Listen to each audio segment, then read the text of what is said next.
Hello, beautiful people, and welcome back to the channel. Today, we're diving into a practice that has genuinely transformed my life, and I know it can do the same for you. We're talking about how to start a gratitude journal. It sounds simple, and it is, but its effects are incredibly profound.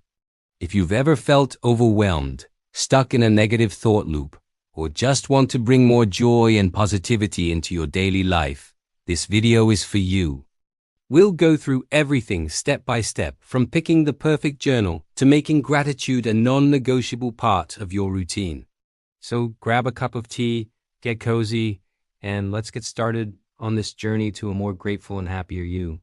First things first, what exactly is a gratitude journal?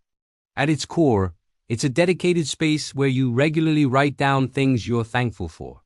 It's not a diary for your daily complaints or a to-do list for your worries. It's a sanctuary for positivity. The goal is to shift your focus from what's going wrong in your life to what's going right, from scarcity to abundance.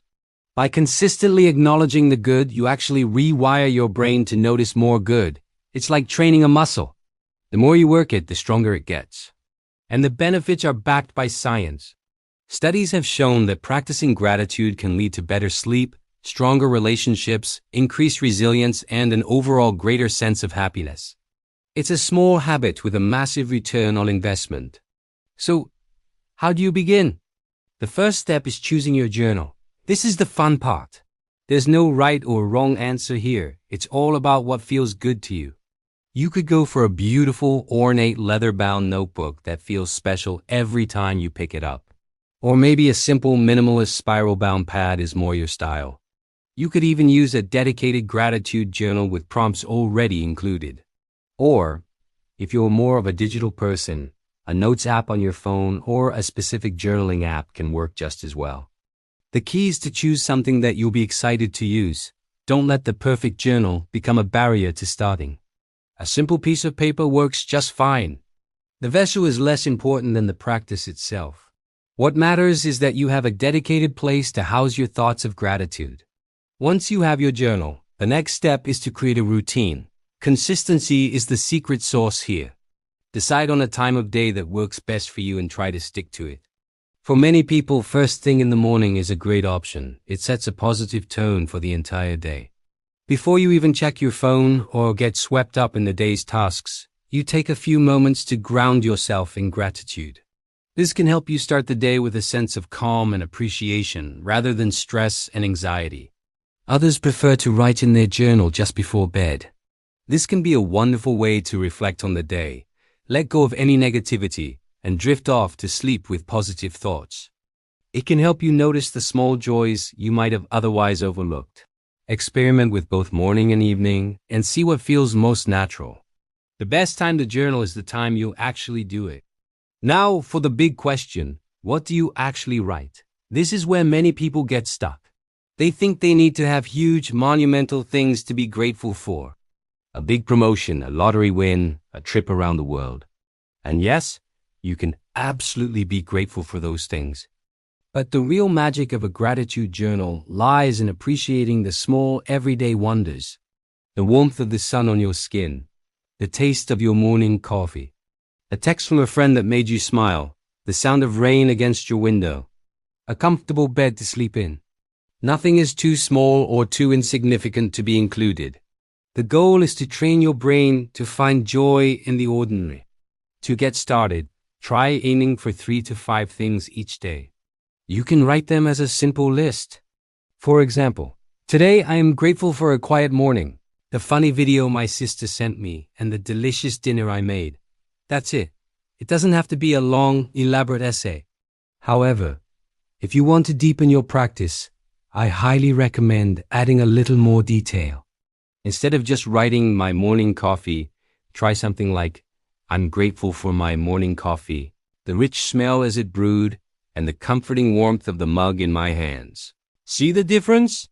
Adding that sensory detail makes the feeling of gratitude more tangible and powerful. It helps you relive the moment and truly feel the emotion. This is about quality over quantity. What if you're having a really bad day? A day where it feels like nothing is going right and finding something to be grateful for feels impossible. First of all, it's okay to have those days. We all do. Your gratitude journal isn't about pretending to be happy when you're not. It's about finding a glimmer of light even on the darkest days. On these days, you might have to dig a little deeper. Maybe you're grateful for the roof over your head, the fact that you have running water, the breath in your lungs. These are foundational things we often take for granted. Acknowledging them can be incredibly grounding. Or maybe you're grateful for the lessons the tough day taught you, or the strength you discovered in getting through it. Gratitude isn't about ignoring the negative. It's about not letting the negative overshadow the positive. To keep your practice fresh and exciting, it's a good idea to mix things up. If you find yourself writing the same things every day, challenge yourself to find new things to appreciate. One week you could focus on people you're grateful for and why. The next week, focus on experiences. You could also try different prompts. For example, what is a skill you're grateful to have? Or what is something beautiful you saw today? Or who is someone who has helped you recently? You can find hundreds of prompts online if you need inspiration. Another powerful technique is the gratitude letter. Think of someone who has had a positive impact on your life and write them a letter expressing your gratitude. You don't even have to send it. The act of writing it is a powerful exercise in itself. Let's talk about overcoming resistance. When you first start, there might be days when you just don't feel like it. It might feel like a chore. That's completely normal. The key is to be gentle with yourself. Don't force it. If you miss a day, don't beat yourself up. Just pick it up again the next day. Remember, this is a practice, not a performance. There's no grade. The goal is to build a sustainable habit. Sometimes simply telling yourself, I'll just write one thing, is enough to get you started. And often, once you write that one thing, you'll find it easier to think of a few more. Start small and let the habit grow naturally. The benefits you feel will become the motivation to continue. So to recap, here are the key steps to starting your gratitude journal. 1. Choose a journal that you love, whether it's physical or digital. 2. Create a consistent routine by picking a time of day that works for you. 3.